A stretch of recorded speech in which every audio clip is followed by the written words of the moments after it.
ભાઈ કલ્પના કરો, એક છોકરી જેના 2 મેચ પહેલા ટીમમાંથી બહાર નીકાળવામાં આવી હતી, એ છોકરી ઓસ્ટ્રેલિયા સામેની મેચમાં 127 રનની જબરજસ્ત બેટિંગ કરે છે અને ટીમને ફાઇનલ સુધી લઈ જાય છે. એ છોકરી છે જેમિમા રોડ્રિગ્સ. ભાઈ ભારત વર્સિસ ઓસ્ટ્રેલિયાની જે સેમીફાઇનલ થઈ એ ઘણા બધા લોકોને યાદ જ છે. હમણાં કાલ જ થઈ છે અને એમાં આ એક છોકરી જે જબરજસ્ત પ્રદર્શન કરીને રાતોરાત સ્ટાર બની ગઈ છે એવું લોકોને લાગે છે. પરંતુ એ રાત કેટલી લાંબી છે એ જણાવવા માટે હું તમને આખી સ્ટોરી કહીશ. આ સ્ટોરી છે જેમિમા રોડ્રિગ્સની. તો આ વિડીયો તમે પૂરો જોજો, જેથી તમને ખબર પડે કે નિષ્ફળતા એ અંત નથી, પરંતુ એ તમારી સફળતાની શરૂઆત જ છે. જો આ સ્ટોરી તમે પૂરેપૂરી જોવો છો તો તમને ગૂઝબમ્સ થશે, એ મારી તમને ગેરંટી છે. ચલો વિડીયો શરૂ કરીએ. ભાઈ આપણે બધા ક્યારેક એવું ફીલ કરીએ છીએ અને લોકો જ્યારે આપણને કહે છે કે તું આ વસ્તુ નહીં કરી શકે, પરંતુ જો એ સમયે આપણે શાંત રહીને મહેનત કરીએ અને જો તમે સક્સેસફુલ થાવ તો દુનિયા ફક્ત એક જ શબ્દ યાદ રાખે છે અને એ છે કમબેક. એ જ જેમિમાએ કરી બતાવ્યું. ભાઈ વાત કરીએ જેમિમાની મૂળ સ્ટોરી પર, તો એનો જન્મ ભાડુપ મુંબઈમાં થયેલો છે. તેનો જન્મ 5 સપ્ટેમ્બર 2000 ના રોજ થયો હતો. નાની ગલીઓમાં, હાથમાં બેટ અને મનમાં મોટું સપનું. પિતાજી એક ક્રિકેટ કોચ હતા એટલે એને પ્રેરણા ત્યાંથી મળી અને સપોર્ટ પણ ત્યાંથી મળ્યો. અને મમ્મી હતા ટીચર. એ દરરોજ સવારે બેટ લઈને મેદાનમાં જાય એટલે લોકો કે જેમિમા તું તો છોકરી છે, ક્રિકેટ તો છોકરાઓની ગેમ છે. ત્યારે જેમિમા એવું કે ક્રિકેટ કઈ છોકરી કે છોકરાઓની ગેમ નથી, આ તો દિલવાળાઓની ગેમ છે.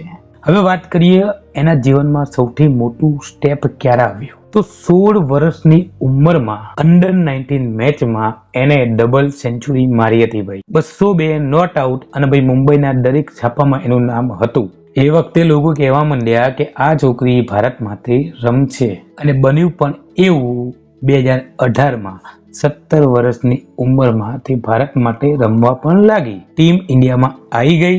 Dream comes true. પરંતુ કહેવાય છે ને, જ્યાં સપના મોટા હોય ત્યાં સંઘર્ષ પણ લાંબો ચાલવાનો. ભાઈ જેમિમાની શરૂઆત જબરજસ્ત રહી, પરંતુ 2020 પછી એનું ફોર્મ ખરાબ થઈ ગયું. દરેક મેચમાં નિષ્ફળ, ટ્રોલિંગ અને ટીકાઓનો સામનો કરવો પડ્યો. એવામાં એ લોકો રીલ પણ બનાવતા હતા. એટલે લોકો કહે કે આ લોકો તો રીલ જ બનાવે છે, ક્રિકેટ બિકેટ રમતા નથી અને રીલ બનાવે છે. આમને પૈસા મેન ક્રિકેટ ટીમ જેવા જોઈએ છે, પરંતુ કામ મેન ક્રિકેટ જેવું કરવું નથી, આવું લોકો ટ્રોલ કરવા માંડ્યા. આના લીધે એ ટીમમાંથી ડ્રોપ પણ થઈ. જેમિમાએ એક ઇન્ટરવ્યુમાં કહ્યું કે એ રાતે એને એની મમ્મીને ફોન કર્યો અને એની મમ્મીને કહ્યું કે મમ્મી હું એટલી બધી સારી નથી. ત્યારે એની મમ્મીએ કહ્યું કે બેટા હીરાને પણ ઘસાવવું પડે છે, તારો પણ સમય આવશે, ધીરજ રાખ, મહેનત રાખ. બસ પછી શું, તે દિવસે જેમિમાએ નક્કી કર્યું કે લોકોને સાબિત નથી કરવું, પરંતુ પોતાને સાબિત કરવું છે અને આપણે કમબેક કરવું છે. પછી રોજ સવારે 5 વાગે પ્રેક્ટિસ, મેન્ટલ ટ્રેનિંગ, ફિટનેસ અને ધ્યાન ફક્ત એક જ વસ્તુ ઉપર, એ છે સેલ્ફ બિલીફ. ફરીથી ટીમમાં કમબેક કરવાનું છે અને પ્રદર્શન પણ કરવાનું છે. એને એની ડાયરીમાં લખેલું હતું, God's delay is not God's denial. એટલે કે ભગવાનનું જે લેટ કરેલું હોય એનો મતલબ એ નથી કે ભગવાનની મનાઈ છે. અને પછી 2025ના વર્લ્ડ કપમાં એનું નામ પણ આવ્યું. અહીંયા પણ શરૂઆત તો સારી થઈ નહોતી. પહેલી 4 મેચમાં ખાલી 35 રન અને એના લીધે ટીમમાંથી એને ડ્રોપ પણ કરવામાં આવી. Is this the and again? તો ભાઈ ના. ન્યુઝીલેન્ડ સામેની મેચમાં ફરીથી એને લેવામાં આવી અને ત્યાં એને સરસ મજાની 50 રનની બેટિંગ કરી. અને પછી મેચ આવી ઓસ્ટ્રેલિયા સામેની સેમીફાઇનલ, જ્યાં 339 રનનો ટાર્ગેટ હતો. ઇન્ડિયાની 2 વિકેટ તરત જ પડી ગઈ હતી અને ભાઈ 339 રન એ પણ ઓસ્ટ્રેલિયા સામે. ઓસ્ટ્રેલિયા એટલે 2017 પછી ક્યારેય મેચ હારી નથી. એ ટીમને હરાવવી એટલે લોઢાના ચણા ચાવવા કહેવાય. 2017માં પણ ઇન્ડિયાએ જ હરાયું હતું અને એ જ કારનામું 2025માં જેમિમા અને એની ટીમ, આપણા કેપ્ટન, આ બધાએ કરી બતાવી. ભાઈ જેમિમાનું આ કમબેક હતું ને ભાઈ, કમબેક ઓફ ધ યર કહેવાય.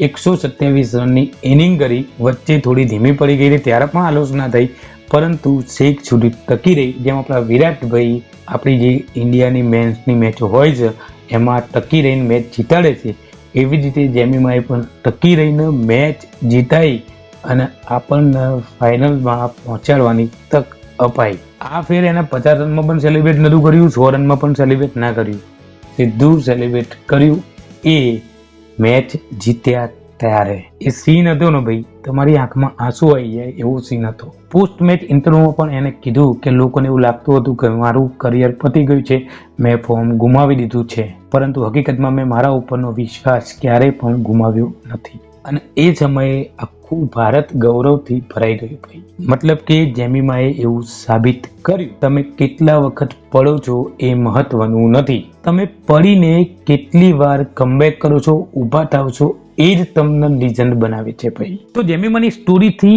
આપણને શું શીખ મળે છે ભાઈ? તો જિંદગીમાં હંમેશા બે રસ્તા હોય છે.